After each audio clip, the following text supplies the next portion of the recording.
নড়াইলে জ্বালানি তেল না পেয়ে ঝগড়ার পর ফিলিং স্টেশনের ম্যানেজারকে ট্রাক চাপা দিয়ে হত্যার অভিযোগ উঠেছে চালকের বিরুদ্ধে।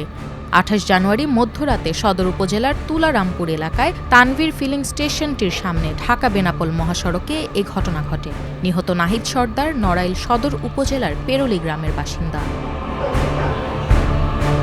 ফিলিং স্টেশনের সিসিটিভি ক্যামেরার ফুটেজে দেখা যায় জ্বালানি তেল না পেয়ে ফিলিং স্টেশনের ম্যানেজার নাহিদ সর্দারের সঙ্গে ট্রাক চালকের ঝগড়া হয়। পরে ওই ট্রাক চালক পাম্পেই অবস্থান করছিলেন। রাত ২:১০ ফিলিং স্টেশনের কাজ শেষ করে মোটরসাইকেলে বন্ধু জিহাদকে সঙ্গে নিয়ে বের হন। সঙ্গে সঙ্গে দ্রুত গতিতে তাদের পেছনে ধাওয়া করতে দেখা যায় ট্রাকটিকে।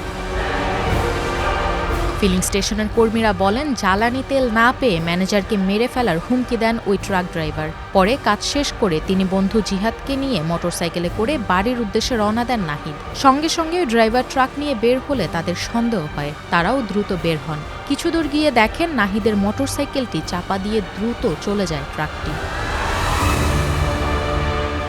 নাহিদ কাকার সঙ্গে বাকবিতণ্ডা হয় এবং এক পর্যায়ে সে রাগে ক্ষিপ্ত হয়ে বলে কি যে তুই তেল না দিলে তোর টায়ারের তলে দিব।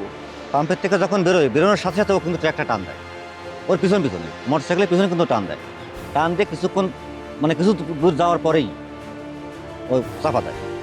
এ ঘটনায় মারাত্মক আহত হন নাহিদের মোটরসাইকেলে থাকা বন্ধু জিহাদ মোল্লা। পরে তাকে গুরুতর অবস্থায় নড়াইল জেলা হাসপাতালে নেওয়া হয়। পরে উন্নত চিকিৎসার জন্য তাকে ঢাকা মেডিকেল কলেজ হাসপাতালে পাঠানো হয়েছে। আমরা দ্রুত ঘটনাস্থলে যাই, তো গিয়ে দেখি যে তানভীর ফিলিং স্টেশনের একজন কর্মচারী নাম নাহিদ, তিনি ঘটনাস্থলেই মৃত অবস্থায় পড়ে আছে। আর একজন জিহাদ মোল্লা, সে অসুস্থ অবস্থায় হাসপাতালে চিকিৎসাধীন আছে, তাকে ঢাকা রেফার করা হয়েছে। সিসিটিভির ফুটেজ এবং যে ঘটনাগুলো বললেন এগুলো আমরা যাচাই বাছাই করছি, করে তাকে আটক এবং ট্রাক ড্রাইভার আটকের চেষ্টা আমরা অব্যাহত করছি। নাহিদের মরদেহ উদ্ধার করে জেলা হাসপাতালের মর্গে পাঠানো হয়েছে।